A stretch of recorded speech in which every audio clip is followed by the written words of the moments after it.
Pemerintah Indonesia secara resmi mulai memberlakukan peraturan pemerintah nomor 17 tahun 2025 PP Tunas pada 28 Maret 2026. Kebijakan ini merupakan tonggak sejarah baru dalam melindungi anak Indonesia dari berbagai resiko ruang digital. Dasarnya jelas, anak-anak kita menghadapi ancaman yang semakin nyata. Mulai dari paparan pornografi, perundungan siber, penipuan online, dan yang paling utama, adiksi. Pemerintah hadir agar orang tua tidak lagi bertarung sendirian melawan raksasa algoritma.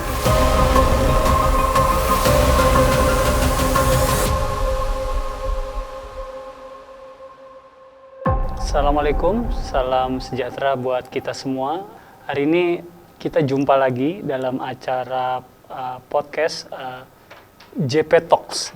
Jadi kita ini lagi, JP ini nama Pak Jasra. Oke. Ya, jadi nama trennya kali ya Pak ya, JP gitu ya. Boleh dipanjangin JP Pak, Talks JP-nya. JP itu Jasra Putra. Jasra Putra. Jadi kita hadir di ruang podcast Pak Jasra Putra yang biasa kita sebut dengan JP Talks. Nah, hari ini kita punya menu yang cukup lumayan berat. Nah, tapi daripada kita bahas yang berat-berat, siang ini biasanya ngantuk gitu. Udah makan belum Pak Jasra? Udah ngopi. Menunya apa hari ini Pak Jasra tadi? Ya hari ini makan ikan ini ya, tongkol balado. Tongkol balado, oke. Khas banget itu. Ya udah. Yang belum makan tetap nonton tapi ambil piring boleh sama tongkol balado. Jadi hari ini kita sama Pak Jasra Putra, beliau adalah Wakil Ketua Komisi Perlindungan Anak Indonesia ya Pak ya? Ya.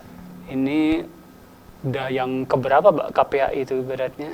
Saya berapa udah periode tahun ya kedua KPAI? nih, dari 2017 periode 2017 pertama, ya, kemudian periode kedua 2022 sampai 2027.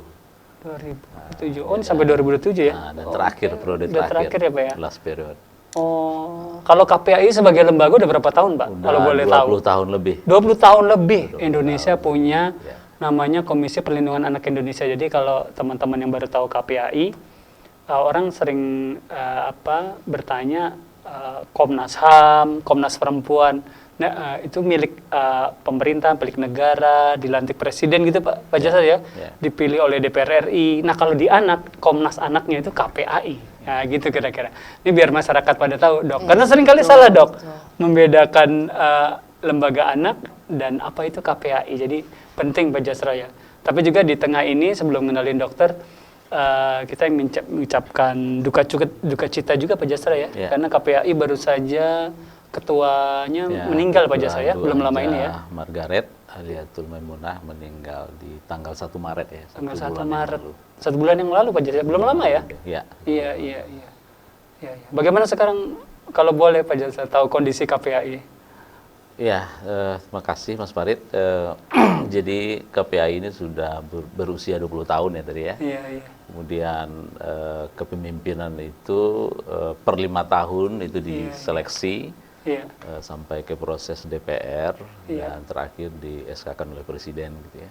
Iya. Kemudian hari ini kita tinggal 8 orang komisioner ya karena 1 orang mendahului kita. Iya. Dan tentu kemarin alhamdulillah kita sudah juga melakukan pemilihan ulang ya terkait ketua yang baru. Alhamdulillah sudah terpilih di pleno yang kita pimpin kemarin. Pengganti almarhum ya, yaitu Pak Aris Adi Leksono ya, beliau ketua 1 tahun ke depan ya sampai 2027 akhir. Iya. Oke. Berarti semua penonton podcast JP Talk kita ikut berdoa ya Pak Jasra. Ya, Dok ya kita ikut berbelasungkawa. Tentu KPAI tetap jadi harapan di Indonesia dalam paling terdepan gitu Pak Jasra, memajukan pelindungan anak di Indonesia gitu ya. Kita berdoa semoga ketuanya tadi Kak Margaret ya, yang meninggal sekarang digantikan oleh Pak Aris. Ya menjadi doa kita semua, harapan kita semua. Sekarang juga diganti oleh Kak Aris gitu mungkin kalau nyebutnya Kak. Kalau dunia anak kayaknya lebih enak Kak gitu ya. Kami panggil Kakak. Lebih menyenangkan. Antar komisioner itu panggil Kakak. Gitu. Oh gitu. Kak Aris, Kak yang lain juga. Iya, selamat juga buat Kak Aris. Tapi kita berharap tentu lebih jauh ya bahwa pelindungan anak terus berlanjut ya Pak Jasra ya untuk Indonesia, karena kita lagi bahas isu-isu yang cukup krusial nih dok, cukup rentan. Jadi juga hadir di siang ini bersama kita Dr. Imelda Nenggolan. Nah, beliau ini, makasih dok udah sampai ke sini. Ya, teman-teman, hari ini kita akan berbincang nih bersama Pak Jasra, Wakil Ketua KPAI, dan Dr. Imelda, dokter keluarga, tentang PP Tunas. PP Tunas ini tentang perlindungan anak di ranah daring digital gitu ya. Jadi melindungi anak atau membatasi ujian baru di era digital. Bahkan ujian besar di era digital. Siapa Pak enggak? Nah, inilah yang hari ini akan kita angkat siang-siang hari ini. Ini isu paling hangat dan dibahasnya siang-siang lagi, pasti lebih betul. lebih panas lagi. Kita juga semakin panas ya Pak. Tapi daripada panas, kita hantarkan dulu diskusi ini supaya kita tahu dulu apa sih sebabnya nih ya, Pak Jasra sama Dr. Imelda tentang ini. Jadi dunia digital hari ini menjadi ruang tumbuh baru bagi anak. Jadi kalau kata Pak Jasra, Dr. Imelda tadi di belakang layar tadi, kita bicara digital itu udah kayak pengganti pengasuhan mungkin ya di zaman sekarang ya. Jadi menjadi ruang tumbuh baru, tumbuh kembang anak-anak kita. Tapi di balik itu ternyata dalam penelitian KPAI banyak ancaman besar. Betul juga pemerintahan Komdigi yang mengeluarkan peraturan ini, pembatasan anak di ranah daring yang sering tidak terlihat. Mulai dari konten berbahaya, kecanduan, hingga eksploitasi. Dunia digital hari ini bukan lagi sekedar ruang hiburan. Kalau kita lihat mungkin anak-anak ketawa, ketiwi, seneng main game. Tapi kok di balik itu ternyata banyak juga berita-berita yang menghebohkan, mengagetkan kita. Ya, ternyata ruang tumbuh bagi anak di ruang digital tak sepenuhnya aman. Pemerintah Indonesia merespon ini dengan menghadirkan PP Tunas. Nanti apa tentang PP Tunas, ingin nanya nih nanti ke Pak Jasra, terutama yang mengawal ini dari awal. Kenapa sih pemerintah kita, terutama Komdigi, katanya juga lintas kementerian lembaga Pak Jasra ya, membahas ini, yang regulasi mengatur pembatasan akses digital anak berdasarkan usia, serta mewajibkan platform untuk lebih bertanggung jawab. Tapi sebelum mulai, saya pertanyaan singkat, direspon singkat aja. Setuju nggak sih pembatasan? Setuju nggak sih ada aturan ini? Itu dulu.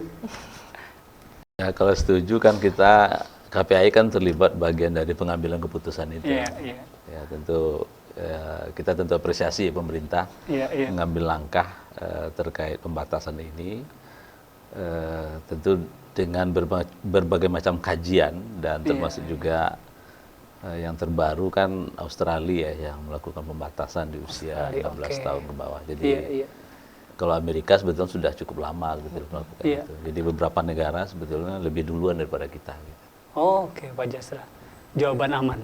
Ya kan? Sekarang kita ke sebelah ke Dokter Imelda. Setuju apa enggak? Kenapa harus dibatasin sih? Iya, kalau ditanya ke saya nih, saya jawabnya sebagai orang tua apa sebagai dokter nih?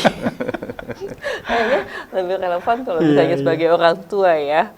Kalau sebagai orang tua mungkin bisa mewakili dengan orang tua yang lainnya di sini ya. Saya sangat setuju loh. Sangat setuju ya dok ya. Setuju dalam arti begini, itu sangat memudahkan kami gitu ya. Dengan kata waktunya sudah selesai main gadget seperti itu. Gadget ini nggak boleh seperti itu kan. Akun ini nggak boleh, Bunda. Sudah langsung diblok gitu kan. Aduh itu menyenangkan gitu kan. Jadi kesannya peran dari orang tua itu sudah diambil pemerintah gitu. Jadi kita tuh sudah seperti memasangkan sabuk pengaman pada anak kami gitu. Jadi peraturan pemerintah itu kayak sabuk pengaman buat mereka saat berkendara di jalur digital mereka. Itu menurut saya. Gitu dok ya? Iya. Nah, ini aman apa enggak nih jawabannya? Aman dong.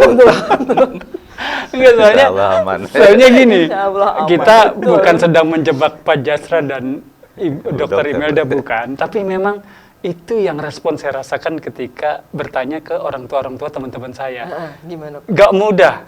Intinya jawaban anak tuh begini. Ada pembatasan medsos. Orang tua tuh jawabannya udah kayak susah banget ketika bicara pembatasan. Caranya kayak apa membatasi? Tapi ketika ada pemerintah membatasi, gue aman. Biar yang batasin pemerintah. Tapi sebenarnya orang tua juga tahu harus merespon apa itu. Karena nggak mungkin membatasi itu.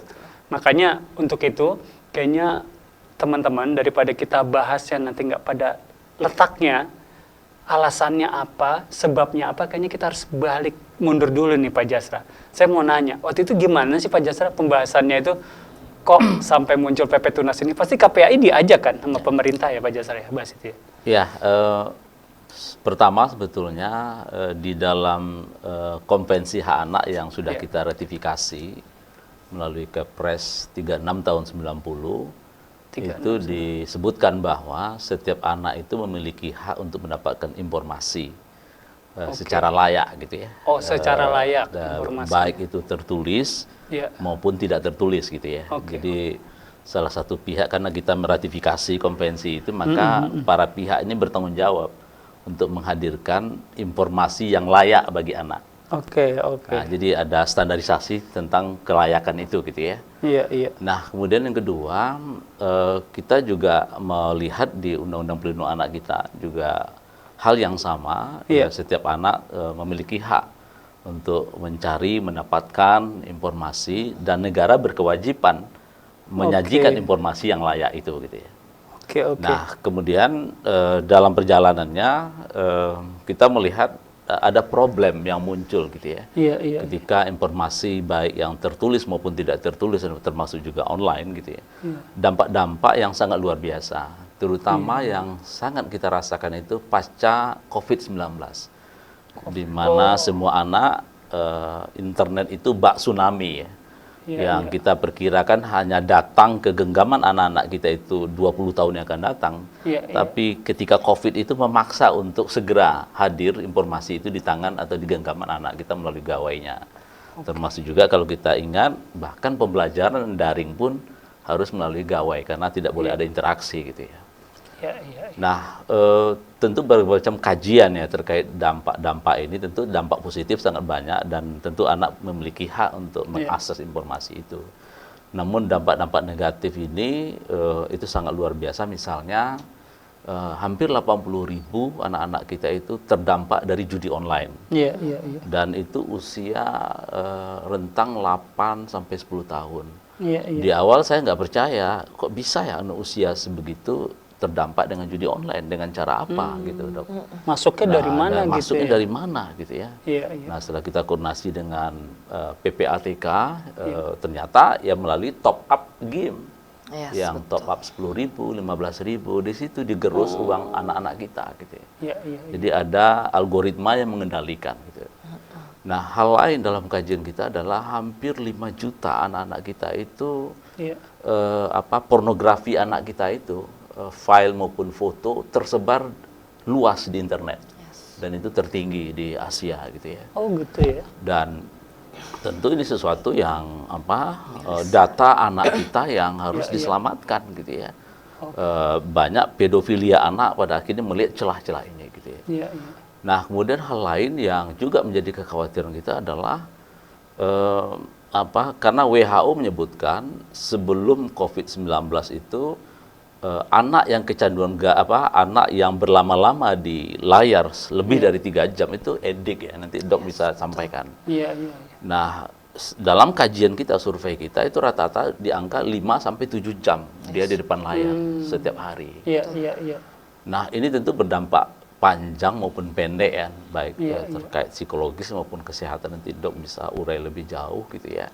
Jadi tentu kajian-kajian ini sebetulnya sudah lama dan ini tentu menjadi kegelisahan kita dan termasuk juga orang tua, di mana ya tentu tidak fair juga dong, hanya diserahkan soal pengasuhan atau diserahkan pada orang tua, sementara di di konvensi yang kita ratifikasi dan Undang-Undang Perlindungan Anak yang kita sahkan itu ada kewajiban negara di sana gitu, untuk memastikan bagaimana pemenuhan dan perlindungan anak ini bisa berjalan secara maksimal.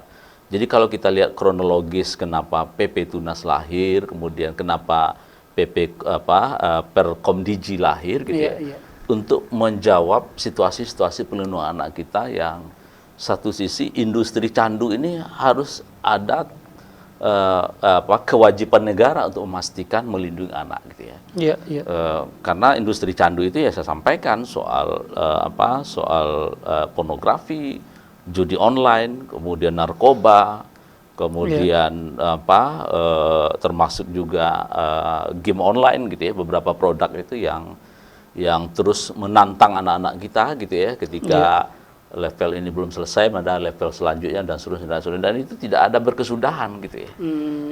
Ya yang namanya anak, karena permainan ini menantang bagi dia, dan pada akhirnya dia berlama-lama di depan gawai itu gitu ya. Nah ini apa? Jadi memang di KPAI sebetulnya satu sisi bagaimana hulu tetap dibenahi, ada isu keluarga yang tidak mudah, tapi hilir ini juga dibenahi. Ada industri candu yang terus menggerogoti keluarga kita gitu ya. Narkoba, game online, kemudian judi online, kekerasan dalam bentuk lainnya gitu. Nah, ini nih yang kenapa KPAI bersetuju dengan pemerintah, di samping juga beberapa negara sebetulnya sudah melakukan pembatasan gitu ya. Terutama di media sosial ya, karena kalau kita lihat karakter media sosial ini kan tidak ada yang bertanggung jawab gitu ya. Siapa yang memastikan ketika misalnya anak ini di grooming gitu misalnya oleh pedofilia, siapa yang memastikan algoritma ini bisa terlindungi gitu ya? Siapa memastikan, apakah orang tua? Saya kira tidak semua orang tua yang teredukasi terkait ini gitu ya. Atau tidak semua anak mau melaporkan kepada orang tuanya terkait apa yang dialami gitu. Nah, dan bahkan kalau kita lihat child grooming itu kan berdasarkan film kemarin ya, yang ada bukunya, itu kan berpuluh tahun baru dia mengungkapkan apa yang dialami. Gitu ya. Artis Aurelia itu ya, yang mengungkap itu ya. Itu kan setelah dia usia dewasa. Umur berapa tuh, lama sekali itu ya? Usia waktu itu kan usia berapa? Usia 14-15an gitu ya. 10 tahun setelah itu baru dia ungkapkan. Iya. Makasih nih Pak Jasra. Ya, aku nggak bisa ngomong asal-asalan lagi ya tentang situasi ini ya. Jadi PP Tunas ini ternyata banyak kalau aku bilang gini dok, kita kan mengakses gadget itu sendirian dok ya. Iya, betul. Jadi senyap gitu loh dok, dampaknya juga senyap gitu. Jadi itu kayak sesuatu yang diungkap Pak Jasra ya. Dan karena senyap bagaimana menjemput keselamatan itu. Bahkan situasinya itu kan dokter kan yang menghadapi sehari-hari ya. Kalau aku kemarin nanya teman aku, gimana lu udah ngomong sama anak gua?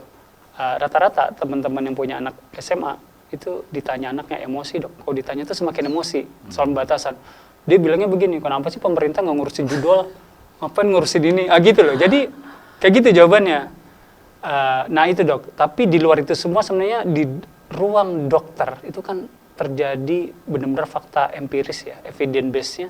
Apa dok yang terjadi dengan keluarga seperti ini sih dok sebenarnya? Ya, kalau misalnya dari sisi kami dokter keluarga ya, ini bukan hanya tantangan buat KPAI gitu, bahkan kami sebagai dokter keluarga, ini tantangan besar di dunia praktek kami gitu ya. Bukan hanya sekedar mata yang letih sehingga terjadi gangguan pada fungsi matanya, tapi di sini juga berperan ada bisa terganggu fungsi otaknya, kesehatan mentalnya, kesehatan bahkan kesehatan dari metabolismenya gitu kan. Banyak anak yang kalau misalnya sudah asik dengan gadget malas bergerak ya. Jadi anak yang obesitas itu semakin banyak sekarang. Satu, kedua, dengan informasi yang begitu banyak, paparan cahaya yang begitu banyak, di mana ada fungsi otak yang sedang berkembang, sebetulnya paparan yang berlebihan ini bisa mengganggu perkembangan dari otak anak itu tersebut. Tidak lepas jadinya terjadi gangguan terhadap emosi dan mentalnya. Jadi nggak kaget kalau anak-anak itu mulai dengan gampang marah-marah. Singkatnya gini, ilustrasinya gini mas, kita membiarkan anak yang senyap itu di kamar sendiri, waktunya sudah tidur, ternyata dia masih pegang gadget. Gitu gadget itu sebelum tidur gitu ya, jangankan gadget, lampu menyala pun membuat kita sebetulnya kualitas tidur kurang. Gitu ya. Saat anak sudah mulai larut malam tidurnya, saat dia sudah tidak bisa tidur nyenyak, otomatis paginya gimana mas? Kebayang ya, pagi-paginya rewel, dibanguninnya susah, orang tuanya juga jadinya emosi juga.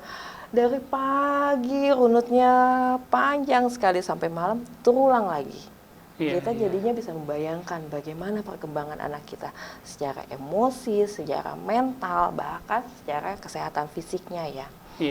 Jadi itu sudah menjadi PR banget buat kami para dokter keluarga di tempat praktek. Selalu kami bertanya sama anak-anak saat kondisi seperti itu, berapa jam sehari main gadgetnya? Oke, oke. Sumbernya banyak dari gadget, Mas. Oh, Banyak sekali. Iya, Jadi iya. mereka keluhannya apa, dan pertanyaan yang pertama yang saya sering tanyakan ke anak-anak, berapa jam sehari main gadget? Dari situlah saya akan mengantarkan orang tua bagaimana caranya untuk mengatasi keluhan anak. Iya, iya. Ya berarti Gitu. itu fakta empirisnya ya. Jadi Yes, itu nyata yang nyata kami ya, itu hadapi yang sedang di lapangan, di ruang keluarga-keluarga praktek itu. kami, apapun. Bahkan nih, yang paling sering deh, mual, Oke. apa ya, sakit kepala, keluhannya Iya. gitu tuh. Iya, iya. Gitu yang sering gitu. Terus kamu kenapa? Lagi semalam tidurnya jam berapa? Gitu. Iya, iya. Asik ngapain? Nanti orang tuanya bingung karena kan sekarang anak-anak udah mulai punya kamar sendiri ya. Iya Gitu sih, ya, iya. terpisah dengan orang tua. Ada yang seperti itu gitu. Iya, iya. Nah, yang seperti itulah yang membuat kualitas dari kesehatan fisik maupun mental anak itu sudah tergerus oleh handphone. Saya bilang tergerus ya. Iya, iya. Jadi sebetulnya dia bagus dasarnya, tapi karena dia mulai terpapar sama HP, jadinya tergerus dengan gadget tersebut. Iya, iya. Memang Gitu, Mas. situasinya ya tadi dokter bilang ya, senyapnya itu terjawab ya. Dampak-dampak senyap itu tadi ke mental health, metabolisme, itu kan sesuatu yang nggak terlihat ya. Tapi ternyata itu yang dominan banyak dijumpai dokter di dalam ruang konsultasi keluarga Iya, ya. betul Keluhan-keluhan kayak gitu banget. paling dominan ya. Banyak, dominan Dan- banget. Iya, iya. Gitu. Dok, anak saya masalah di perutnya begini, begini, begini gitu. Orang tua nggak kepikiran itu karena kurang tidur, karena semalam tidur jam berapa. Pertanyaan saya simple, hanya Iya, iya. sekedar itu, semalam tidur jam berapa? Iya, iya, iya. Kamu ngapain? Iya, iya. Jadi Itu menyita saat banget saya ya. bertanya seperti itu, orang tua baru terbelalak gitu loh, baru sadar. Iya, Ya iya. itu senyap, Mas, bener kata Mas Farid. Kesenyapannya mereka ternyata orang tua tidak tahu. Iya, iya. Ya saya tuh kalau dengan itu agak sedih sih dok. Jadi kalau bicara senyap dampak gadget itu saya ngelihat ya teman-teman saya juga ya yang punya anak, bagaimana anaknya terpapar kemudian SMA baru menunjukkan gejala mental health-nya kayak udah tinggi gitu. Karena hal kayak gitu ya, dan banyak terpaparnya di gadget gitu ya. Dan tapi memang gap pemahaman orang tua itu Pak Jasra juga di gadget dengan anak kayaknya jujur ya gue ke anak gue lah jauh lah. Apalagi udah di password, mungkin di password atau apa, itu belum bicara pembatasan loh Pak Jasa. HP-nya di password gimana mau parental control kata gitu kan. Itu kan jadi ini ya. Tapi gini Pak Jasra, nanti lanjut lagi sama Dokter Imelda. Sebenarnya PP ini menurut Pak Jasra progresif nggak sih? Maksudnya kan ketika membatasi itu tentu ada reaksi ya. Apakah ya apa ya keawaman itu kadang kata mungkin ya potensi hak anak justru terbatas gara-gara itu Pak Jasra. Gimana Pak Jasra merespon? Iya, jadi PP Tunas itu kan sebetulnya turunan undang-undang terkait data dan perlindungan data itu ya data pribadi ya? gitu ya. Oh, oke. Jadi dia tidak ujuk-ujuk PP ini lahir, dan bahkan PP ini ada peraturan Komdiji-nya gitu ya tahun 2026 yang baru launching kemarin. Iya, iya. Di mana semua media platform bertanggung jawab untuk memastikan anak usia 16 tahun tidak ada akunnya di sana gitu ya. Nah, makanya per tanggal 28 Maret kemarin itu diberlakukan, dan sudah ada sekitar 780 ribuan akun anak usia 16 tahun ke bawah itu secara sistem algoritma itu dihapus gitu. Oh, di take down atau sama sekali hilang gitu Pak Jasra ya? Gitu ya. Jadi itu sebetulnya implementasi daripada PP itu gitu ya. Iya, iya. Nah, kemudian yang kedua tentu kita berharap kepatuhan media platform ini terus diawasi ya, terutama Komdiji ya yang mengawasi, sehingga di Indonesia memang diharapkan bisa efektif ya dalam setidaknya dalam setahun ini memastikan setiap anak yang di bawah usia 16 tahun itu tidak ada memiliki akun ya yang dimana akun karena itu diklasifikasi ada rendah, sedang dan tinggi gitu ya. Oh, tingkat resikonya dari media sosialnya itu di, ya Pak Jasra ya? Diukur juga ya? Diukur juga gitu ya. Oke. Tapi di Perkomdigi ini ya ditegaskan anak usia 16 tahun itu tidak boleh membuat akun media sosial, itu sangat dan itu tentu banyak kajian kenapa itu muncul gitu ya, mulai dari kajian dari sisi psikologis gitu ya, kemudian tumbuh kembang anak, tadi dokter juga menyampaikan gitu ya, dan termasuk juga kajian dampak tadi gitu ya, di mana media sosial ini ya ibaratnya tidak ada yang bertanggung jawab gitu ya. Maka dalam Perkomdigi itu disebutkan media platform secara internal harus memastikan ya anak usia 16 tahun itu tidak ada mengakses media platform tersebut, dan itu harus dengan teknologi tinggi gitu ya, secara teknis ya. Kemudian pemerintah juga mengawasi gitu ya. Jadi ini tentu mudah-mudahan ini menjadi menjawab kegelisahan kita, dan termasuk juga anak sebetulnya sudah pernah kita survei juga, dan anak setuju untuk pembatasan itu karena dia mengalami tantangan-tantangan yang mereka juga mengalami itu ya, terkait kekerasan, pornografi. Baik sengaja atau tidak sengaja mengalami itu. Jadi ada teman-teman kalian yang teriak minta tolong lah sebenarnya. Iya, dia minta tolong gitu ya, tapi ya dia nggak tahu bagaimana cara minta tolong, mungkin malu atau mungkin takut ngomong dengan orang tua gitu ya, dan seterusnya. Nah, maka di sini peran negara untuk memastikan berpihak kepada anak gitu ya. Dan memastikan agar setiap anak yang katakan kalau bahasanya itu kan ya kita siapkan anak menuju 16 tahun untuk siap bermedia sosial. Jadi negara nah oleh sebab itu saya kira ke depan jangan sampai hanya paradigma melarang. Nah, kita harus menciptakan ruang-ruang, katakanlah ya kan nggak mungkin anak kita itu seperti robot ya, dok ya, hanya diam gitu ya, bengong ya, nggak mungkin juga gitu ya.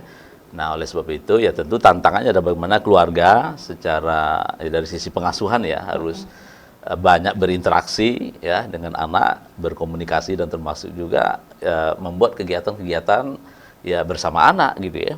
Nah, begitu juga pemerintah daerah menyiapkan ruang-ruang bermain, ruang-ruang budaya yang bisa diakses oleh anak secara gratis gitu ya.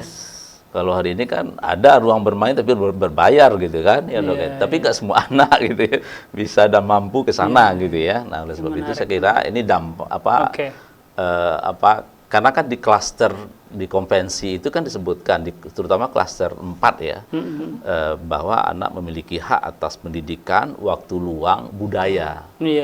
Nah, maka klaster ini terutama budaya dan kreativitas itu tentu harus dibangun seluas-luas mungkin sehingga anak punya pilihan. Ya jangan sampai kita hanya melarang gitu. Iya, benar-benar ya. Jadi tadi saya menangkap yang Pak Jasra bilang itu saya jadi berpikir, dok, ketika dilarang pembatasannya ada, tapi suatu saat kita harus siap juga bahwa generasinya akan masuk ke situ juga.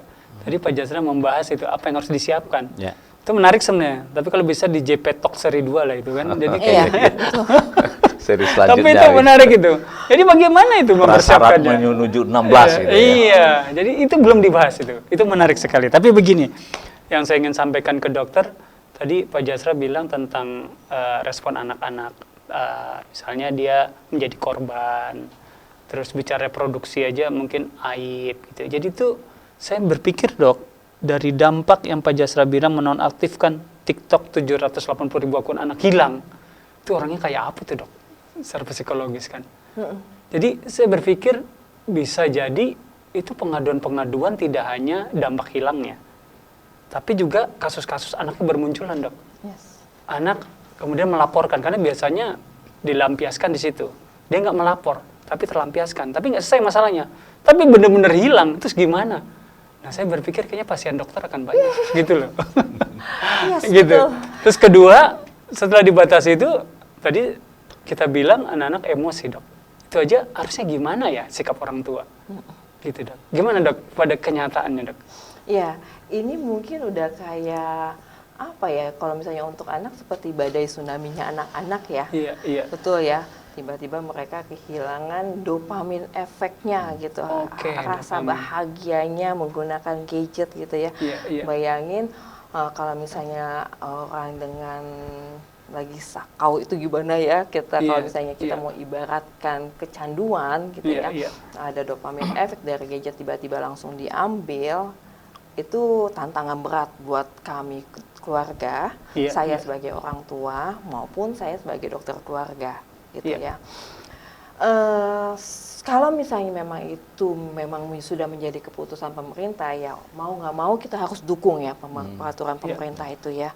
Dan saya yakin anak-anak yang mengadukan adanya kekerasan di dunia media sosial ini itu seperti gunung es.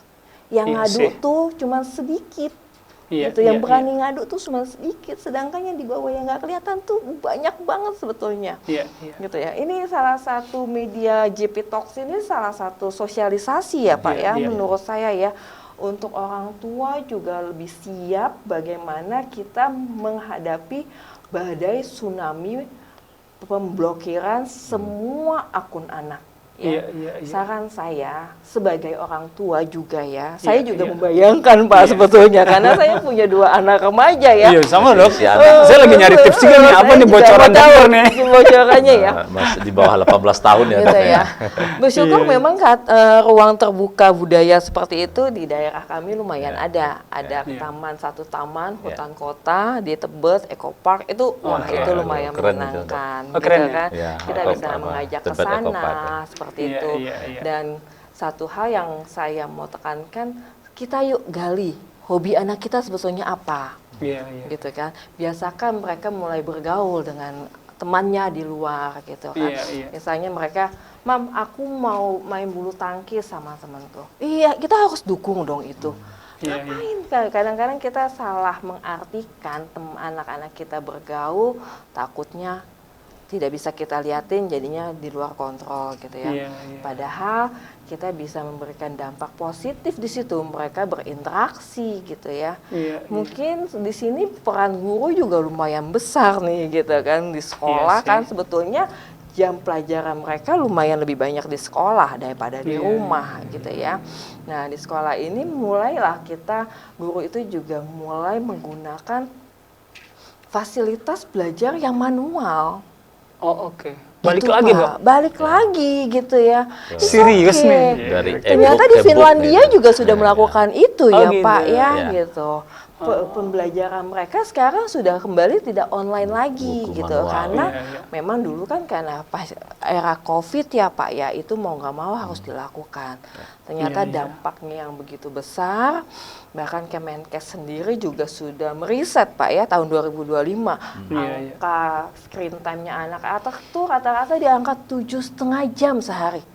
Bayangin ya, Screen di time-nya sekolah itu sampai jam 3 sore. Tandanya di sekolah mereka bisa aja yang nyuri-nyuri main handphone. Sedangkan kalau di sekolah anak saya mungkin disimpen ya handphonenya ya. Rata-rata masih bisa sampai 7,5 jam gitu. Kalau dulu di Amerika Bapak bilang sudah duluan membatasi karena mereka sudah pernah melakukan analisa. Mereka melakukan analisa untuk 9.500 anak remaja usia 10 sampai 14 tahun kalau nggak salah ya. Di tahun 2016 ya Pak ya sampai 2018. Ternyata korelasi antara screen time yang panjang itu sangat erat dengan terjadinya depresi, cemas, anxiety pada anak-anak.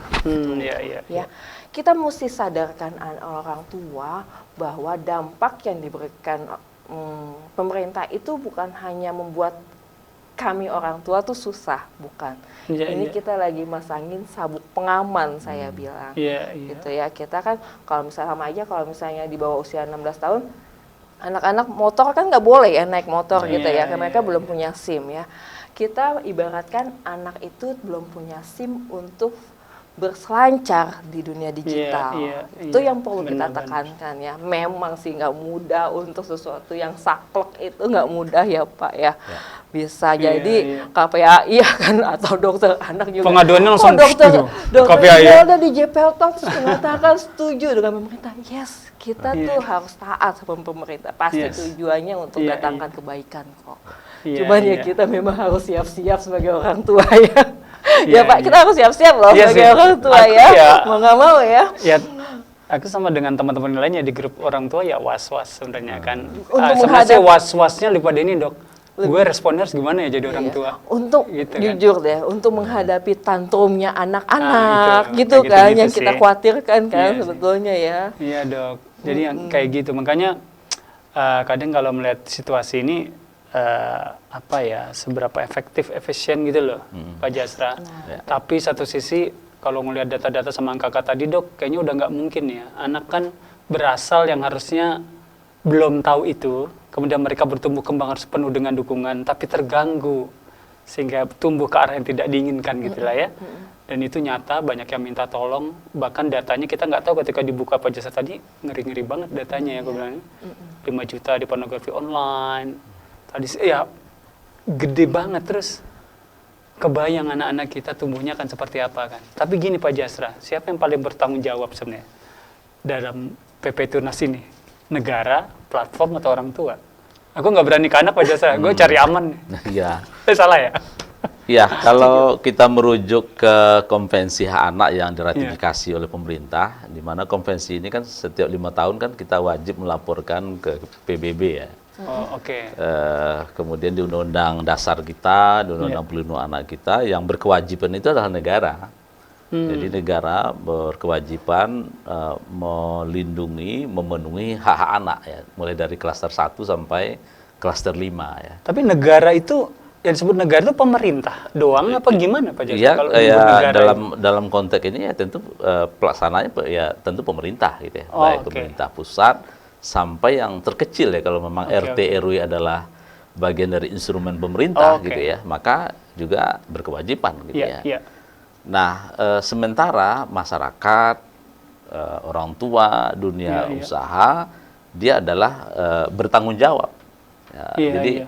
kalau berkewajiban itu kalau 10 ya dibilang wajib dok, ya tentu harus dilaksanakan ke 10-nya gitu. Iya betul. Tapi kalau yang tanggung jawab dari 10 hanya 5, ya itu udah luar biasa Udah gitu lumayan kan, ya, Pak, lumayan gitu ya. Oh, gitu. Nah, maka Iya, duty bearer itu adalah negara. Gitu. Maka KPAI sebetulnya melakukan pengawasan apa yang sudah dilakukan oleh negara gitu ya. Iya, iya. Nah, sementara instrumen pendukung dalam hal ini tentu atau yang bekerja sama gitu ya, tentu keluarga atau orang tua gitu ya. Iya, iya.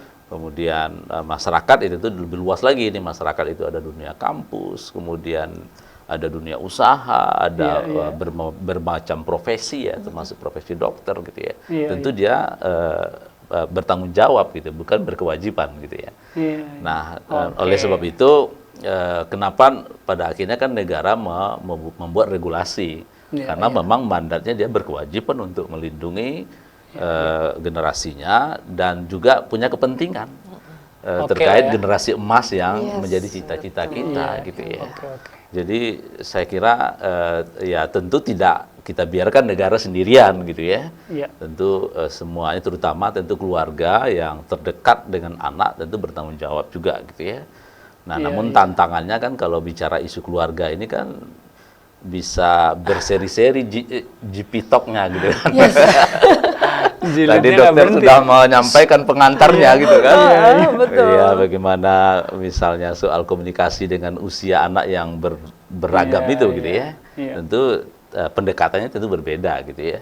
Iya, Dan iya. termasuk juga soal tumbuh kembang dan termasuk juga anak dengan disabilitas ya, tentu berbeda lagi gitu ya. Iya, iya. Nah, saya kira maka bagi KPAI sebetulnya kita tentu happy dari sisi di pemenuhan hak anak ya, di Iya. klaster 1 dan 4. Di 1 itu kan ada klaster hak sipil dan kebebasan gitu, Iya, yang memastikan setiap anak tidak ada satupun yang tidak memiliki identitas gitu ya, Iya, atau akte lahir gitu ya.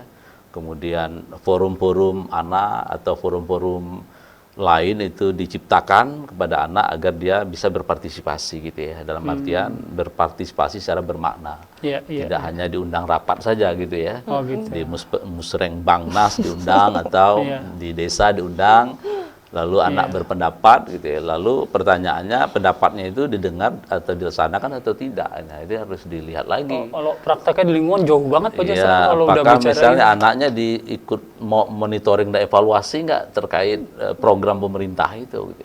Nah itu lebih tinggi lagi maknanya gitu kan. Nggak kebayang gua. Nah, Anak-anak jadi bisa kayak gitu itu di klaster masyarakat. satu, artinya di Jarang pemenuhan gitu ya. Sehingga anak-anak kita itu pada akhirnya tidak berada di ujung, misalnya ketika ada pemilu usia 17 tahun diajak nyoblos gitu ya. Padahal prasyarat menuju ke sana itu nggak dibangun gitu, bagaimana dia berdemokrasi dan seterusnya. Setuju. Iya, dan off the record ya, salah ya. Termasuk juga Cuma misalnya ngikutin orang tua ya biasanya ya. Misalnya ketika ada acara-acara yang hanya dilibatkan kepanitiaan gitu. Itu tantangan banget sih itu. Jadi di klaster 1 itu memang klaster yang saya kira di sini kehadiran negara dan memastikan anak-anak kita identitas dan termasuk juga ruang-ruang wadahnya itu diciptakan secara aman, nyaman gitu ya. Nah, hal lain adalah klaster 2 terkait kesehatan gitu ya. Nah, itu harus diwujudkan. Tadi dokter juga menyampaikan soal mental health, kemudian layanan-layanan kesehatan kita, dan bahkan di aduan KPAI cukup banyak juga aduan-aduan yang masuk terkait isu kesehatan gitu ya. Dan ini juga harus diselesaikan gitu ya. Nah, di klaster 3 tadi ya, pendidikan, waktu luang dan budaya, dan satu lagi tambah sebetulnya agama ya. Karena di Indonesia ini memang khusus ya, karena agama itu kan diakui keberadaannya ya. Maka kita juga mengawasi bagaimana agama dan keyakinan anak-anak kita itu bisa dijalankan secara baik gitu ya. Nah, klaster yang tidak happy kita ya klaster 5. Klaster di ujung itu perlindungan khusus, yang dimana ya anak misalnya yang berhadapan dengan hukum, anak dengan HIV AIDS, anak yang terpapar pornografi, anak yang mengalami kekerasan fisik, psikis, mereka nggak dapat hak-hak yang atas tadi itu Pak Jasra ya? Karena gagal di pemenuhan. Nah, jadi 1 dan 4 ini kalau dia efektif, maka dia nggak bermigrasi ke 5. Iya. Itu paling ujung tuh Pak Itu Jasra. ada paling ujung ya. Nah, mohon maaf tadi ada klaster keluarga sebetulnya di klaster 2. Jadi hak sipil, kedua keluarga, ketiga kesehatan, 4 pendidikan. Nah, di keluarga ini dari 2031 aduan sepanjang 2025 di KPAI, hampir 60%-nya adalah isu keluarga, dong. Ya, kita dalami kenapa isu keluarga, ya ternyata dampak perceraian belum usai pasca pandemi. Ketika keluarga bercerai, ya dampaknya tentu anak yang paling terdekat yang terdampak. Baik terkait hak nafkah, kemudian pengasuhan yang baik gitu ya, dan termasuk juga terjadi perebutan hak asuh anak gitu ya. Nah, ini kan kita berharap keluarga ini ke tempat yang aman dan nyaman bagi anak. Nah, karena terjadi turbulensi ya pada akhirnya direbut oleh lingkungan yang tidak bertanggung jawab, termasuk juga media sosial tadi gitu. Iya sih ya, semuanya udah kayaknya di sana gitu Dok. Jadi yang dibilang Pak Jasra tuh apa ya? Siapa yang bertanggung jawab, negara, platform, atau orang tua? Rasanya kalau tadi kita bicara senyap, semua yang paling dekat harus berperan gitu ya.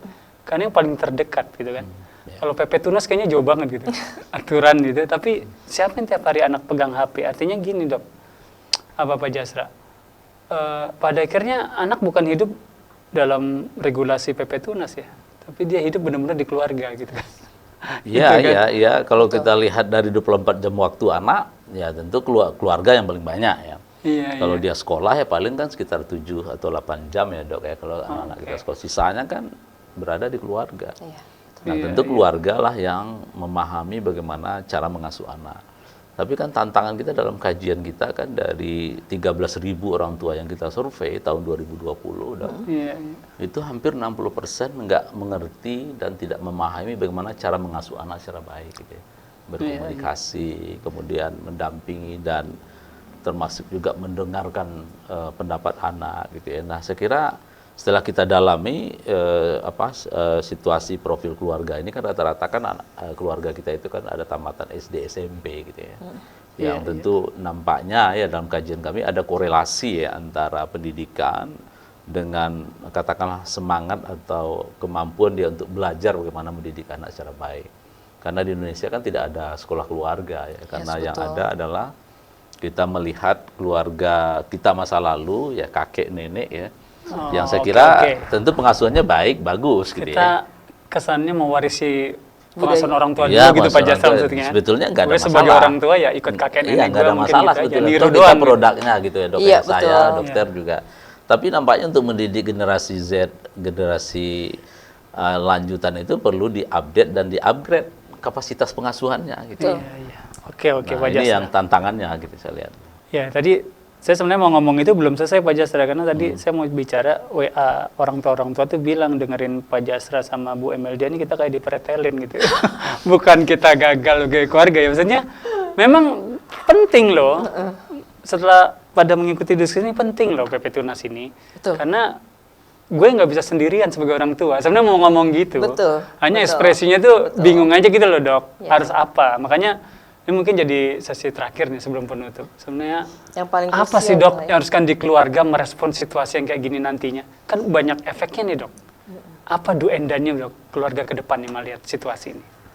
Ya, saya menangkap dengan penjelasan Pak Jasra juga ya, bahwa keluarga itu adalah unsur terkecil dari negara ya Pak ya. Iya. Jadi memang kita adalah unsur terkecil yang juga ikut bertanggung jawab terhadap anak ini, Iya, gitu ya. iya. Jadi saya melihat akhir-akhir ini tuh komunikasi yang terganggu, yang utama Iya, iya. yang terjadi. Gadget ini menjadi tembok antara orang tua dengan anak. Bahkan kalau kata Pak Jasra perceraian tinggi, mungkin antara istri dengan suami juga gadget menjadi tembok, menjauhkan iya. yang dekat, mendekatkan yang jauh gitu ya. Itu yang terjadi iya. saat ini Iya. gitu ya. Jadi inilah bentuk kerjasama antara orang tua dengan pemerintah. Iya. Pemerintah menyambut gayung bersambut bahwa orang tua ternyata sudah memiliki, karena sudah disurvei juga ya Pak ya, 13 ada kajian-kajian. orang 13.000 tadi ya. 13.000 orang Di tua 34 disurvei provinsi. dan Iya. mengatakan bahwa mereka mengalami kendala. Iya, iya sih. Alhamdulillah, thanks God, puji Tuhan, ternyata Iya, pemerintah mendengarkan kami orang tua gitu ya, Iya, sehingga muncullah PP Tunas ini. Iya, Kita iya. perlu, kalau misalnya saya bilang ke anak saya, semua sisi di dunia ini ada dua sisi Pak. Iya, Ada iya. positif dan negatif. Itu pilihan kita. Kita mau lihat yang sisi yang mana? Kita mau ngambil sisi yang mana? Yuk kita bantu. Iya, iya. Kita pemerintah menjalankan, menerapkan. Kita juga sebagai warga negara yang taat ya. Iya, Nanti iya. tinggal pelaksanaan. Kita tinggal misalnya ada kendala lagi nih, gitu ya. Misalnya gimana dong? Saya kan bekerja, saya nggak punya waktu untuk anak Iya, saya gitu ya. Sekarang kan banyak sekali asal orang tua tuh ngasih gadget untuk yang penting aman, Iya, penenang buat anak gitu ya. Iya, iya. Saya punya waktu untuk me time-nya saya, atau sekarang boleh dibilang untuk pengasuh anak gitu ya. Masa mamanya lagi masak, terus mesti nanti anaknya juga lagi rewel.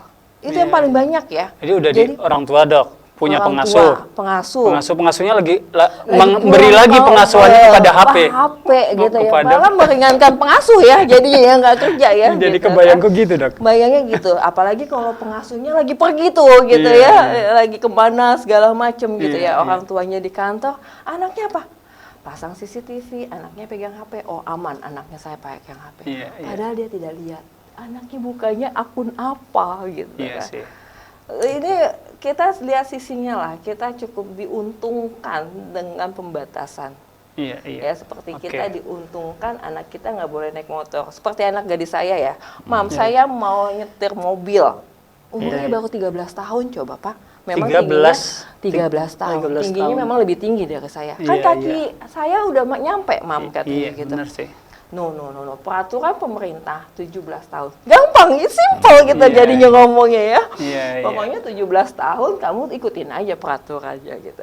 Mungkin itu bisa jadi Iya. bahasa pamungkas kita nih sama Iya, anak-anak gitu ya. Tapi ya jangan serta-merta kita cari handphonenya, kita tidak memberikan penggantinya gitu Iya, ya. itu Penggantinya sih, Dok. apa? Itu yang Iya. paling penting. Penggantinya apa? Yuk kita gali bareng. Minat anak kita apa? Iya, iya. Gitu. Kalau misalnya ternyata minatnya, Mam aku mau belajar gitar. Yuk Iya. coba deh usahakan.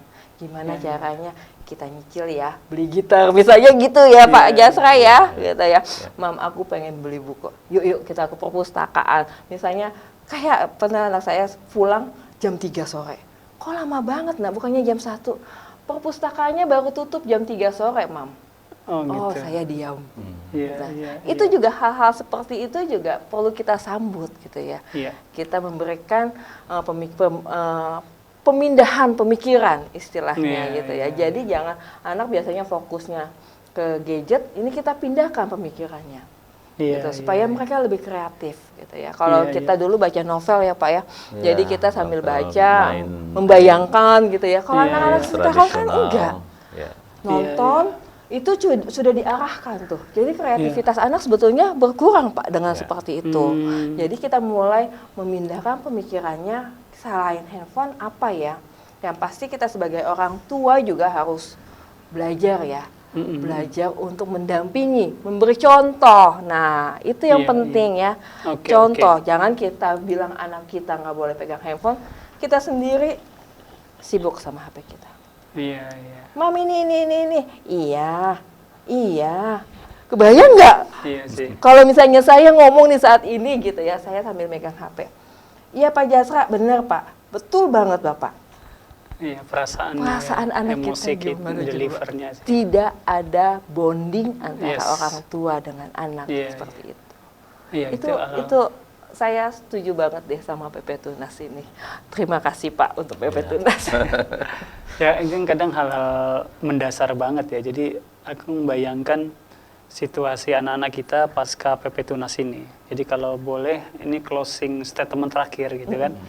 Tapi nggak tahu apakah akan jadi sequel Pak Jasra untuk JP Talks berikutnya. Karena sebenarnya tadi dokter tuh udah ngulik dikit tentang sebenarnya kayak perlu ada prasyarat gitu loh Pak Jasra. Kayak Bu Dokter tadi bilang soal hobi anak bisa nggak dijalanin ya setelah ini nggak ada pembatasan ini terjadi. Apa gitu loh prasyaratnya Pak Jasra. Tapi dikit aja masih banyak-banyak di JP Talk berikutnya. Tapi boleh nggak itu jadi closing dokter sama Pak Jasra? Ya. Prasyaratnya apa nih? Tapi PP Tunas itu penting gitu. Itu udah launching kayak launching keras, udah bahaya banget loh, udah darurat banget loh. Kalau lihat tadi datanya, dan itu semua orang harus tahu lewat podcast ini. Jadi jangan sembarangan bicara PP Tunas loh. Loncengnya gede banget tuh, bahayanya gede banget. Kita aja nggak paham bagaimana dunia gadget itu di dalam, karena taunya anak dan gadgetnya, tapi di dalamnya ada apa? Itu ngeri guys. Jadi gitu Pak Jasra. Sambil itu berjalan PP Tunasnya, Pak Jasra punya saran prasyaratnya nggak? Sambil ikutan ya, dampak ikutan apa gimana istilahnya? Ya, stimulan mungkin Pak Jasra apa? Ya, jadi memang setiap regulasi itu kan pasti ada diskusi ya, seperti PP Tunas ini kan termasuk juga anak saya sebetulnya dia tolak juga gitu awalnya gitu pasti, ya. Pak. Dia bilang kenapa judul yang nggak dibatasi katanya, kok kami yang dibatasi. Tapi saya tanya anak-anak setuju dengan pembatasan, sebetulnya pada akhirnya dia setuju. Kenapa dia setuju? Ya setelah kita berdiskusi lebih jauh gitu ya terkait betapa kegelisahan anak kita yang diasuh oleh gadget itu, yang tidak bertanggung jawab itu. Pada akhirnya kan dia melihat arah ke sana gitu ya. Jadi ada kekosongan pengasuhan gitu, ada kekosongan interaksi yang harus diciptakan ya. Jadi saya lihat prasyarat ke arah ke sana itu ya sebetulnya bagaimana membangun dialog dengan anak kita sejak awal gitu ya. Itu penting, dialog itu di ruang-ruang keluarga, ketika bermain atau mungkin tempat-tempat yang dimana disukai oleh anak-anak kita gitu ya. Nah di ruang dialog itulah nanti akan muncul ya bagaimana paradigmanya itu bukan pembatasan, tapi adalah bagaimana ini adalah kepentingan terbaik bagi mereka kan. Karena child of interest itu kan salah satu prinsip perlindungan anak kita gitu ya. Nah kepentingan terbaik itu tentu harus mulai dari upaya mendengar gitu ya, dari suara-suara mereka gitu ya. Nah pemerintah sebetulnya sebelum kebijakan ini lahir itu sudah mulai mendengar dan meriset, dan anak sendiri yang meriset teman-temannya gitu ya. Di 5 provinsi waktu itu yang didamping oleh UNICEF juga gitu ya. Yang pada akhirnya dia anak-anak berkesimpulan penting pembatasan gitu ya. Karena dia merasakan, mengalami ada media sosial ibarat hutan rimba yang nggak tahu siapa tuannya gitu ya. Nah itu yang dirasakan oleh anak-anak kita pada akhirnya gitu ya. Nah oleh sebab itu anak pada akhirnya mengambil keputusan anak itu kita sampaikan kepada pemerintah gitu ya, bahwa mereka setuju terkait pembatasan. Nah soal ada yang mungkin belum memahami anak-anak kita secara utuh terkait regulasi ini, ya tentu inilah kewajiban pemerintah untuk mengedukasi secara terus-menerus, termasuk juga orang tua ya, tadi dokter juga menyampaikan jangan sampai orang tuanya lebih candu daripada anaknya digawainya gitu gitu ya. ya. Ini menjadi problem tersendiri gitu ya. Iya. Nah, jadi ketika kita mencoba mengalihkan pikiran dan aktivitas, ya tentu konsekuensinya orang tua harus punya waktu dengan anak gitu ya. Iya, setuju Pak. Ya jangan sampai kalau memang kalau di Amerika itu kan ada istilah quality time ya, Dok ya. Jadi setiap keluarga itu harus punya waktu dengan anaknya. Jangan sampai nanti ada undang-undang mengatur soal waktu itu lagi gitu ya. Kalau memang dibutuhkan ya yuk gitu ya. Tapi ya mudah-mudahan nggak sampai begitu ya, karena di Indonesia kan keluarga besarnya kan juga bertanggung jawab ya, kakek, nenek sampai derajat ketiga itu masih bisa memberikan pengasuhan. Nah, prasyarat lain saya kira ketika kita, karena kan tadi prinsipnya itu kan anak memiliki hak mendapatkan informasi yang layak atau ILA itu. Nah, apa alternatifnya? Misalkan apakah bisa perpustakaan yang menarik bagi anak untuk datang berkunjung museum-museum gitu, atau mungkin aktivitas-aktivitas lain, hobi-hobi lain gitu ya. Ya itu harus diciptakan ruang-ruang kreativitas seperti itu. Sehingga anak-anak kita itu beralih ya tadi dari hanya satu layar kepada tempat yang itu fisiknya terlatih, kemudian kemampuan emosinya juga terbangun, dia punya teman yang katakanlah yang bisa kita kenal gitu, Dok ya. Apakah di sekolah atau mungkin di lingkungan gitu ya. Nah, sehingga kita bisa memastikan, mencegah kepada lingkungan yang tidak bertanggung jawab tadi gitu. Oke. Ya. Ini banyak itu modal podcast kedua kayaknya, CP Talk Mas Ihsan gitu. Tapi gini, Dok. Prasyaratnya itu kan menjadi penting ya. Tapi aku tuh mikir dokter-dokter lagi ngobrol apa ya tentang ini gitu loh. Kadang tuh aku mikirnya bagaimana ya ada panduan gitu atau apa ya yang bisa jadi bahan respon orang tua gitu loh, Dok. Jadi apa sih yang paling umum gitu. Tapi itu juga menjawab prasyarat tadi, Dok. Sebenarnya gimana, Dok? Kalau misalnya saya bicara tentang orang tua ya, itu kan kondisi orang tua itu seperti kata Pak Jasra tadi ya, sangat beragam gitu ya. Sangat beragam. Kemampuan intelektual juga orang tua juga sangat beragam. Saya yakin percaya mereka juga menanggapi PP Tunas ini juga sangat beragam gitu ya. Kalau panduan kami di dokter keluarga itu secara jujur gitu ya, kita lebih gimana caranya yang terpenting itu orang tua bisa bonding ke anak. Itu kata kuncinya, Dok ya. Kata kuncinya. Keren. Gitu ya. Jadi kesehatan mental anak itu tergantung dari bagaimana orang tua memeluk anaknya. Gitu ya. Nah, karena kita otomatis ya remaja ini, saya juga membayangkan saya akan diprotes sama anak-anak saya gitu. Ada satu momen di mana mereka memprotes, mereka merasa tidak berharga atau merasa dibatasi gitu ya. Kita kadang orang tua speechless juga loh. Jujur nggak kayak gitu ya. Kalau saya bicara sebagai orang tua ya, karena kan kalau di ruang praktek saya hanya berapa menit sih sama pasien gitu kan ya, tidak terlalu banyak yang bisa saya gali gitu ya. Saya lebih senang di sini bicara sebagai orang tua juga ya, Pak ya. Kadang-kadang kita ngobrol sekilas, lihat foto bareng gitu ya, peluk anaknya, buat dia tidak jadi menangis, itu udah cukup. Gitu. Merinding gue dengernya. Itu udah cukup gitu. Jadi kalau misalnya memang itu akan terjadi, anak kita rebellious, berontak, irritability, cemasnya berlebihan, FOMO-nya ada, gimana dong? Nanti saya jadinya nggak bisa tahu dong tren terbarunya apa ya, Pak ya. Paling ditakutkan mungkin FOMO itu ya. FOMO ya. Missing out. Tahu dong nanti trennya terbaru bagaimana gitu kan. Ya, ini jujur sih Pak, PR orang tua yang lebih banyak ya sebetulnya ya. PR orang tua lebih banyak. Kita harus sama-sama mencari tahu bareng ya. Jujur saya saat ini juga sebagai orang tua maupun sebagai dokter, karena ini peraturan baru, yuk kita cari bareng. Ya, mungkin kita saat talk show ya Bapak selanjutnya, Bapak juga akan menemukan solusi yang terbaik bagaimana gitu kan. Ini kan dalam waktu sosialisasi belum langsung diputuskan semua ya Pak ya. Jadi waktu sosialisasi ini kita sudah harus mempersiapkan senjata kita apa nih gitu Iya, untuk iya anak sih. kita gitu. Bukan senjata sih, lebih ke perisai apa nih yang harus kita kasih ke Iya, anak iya. kita supaya mereka tuh bisa menghadapi taat dan patuh pada peraturan pemerintah. Itu Iya, aja iya, sih. oke. Itu saya sebagai orang Iya, tua iya. juga ya. Oke, ya saya kira penting sih. Dan diskusi ini aku tuh kadang ngerasa gak hanya sebagai host ya, tapi kayak orang tua kayak nggak cukup gitu loh. Nggak Nggak cukup tahu. ya waktunya ya. Berasa orang tua apa wakil ketua KPI? Berasa Iya. dokter sama orang tua. Bercampur-campur kan. Bercampur. Iya, Ya, ada kayak yang peraturan campur ini. aduk juga loh ngelihat masa Kadang. depan anak-anak kita. Tapi Iya.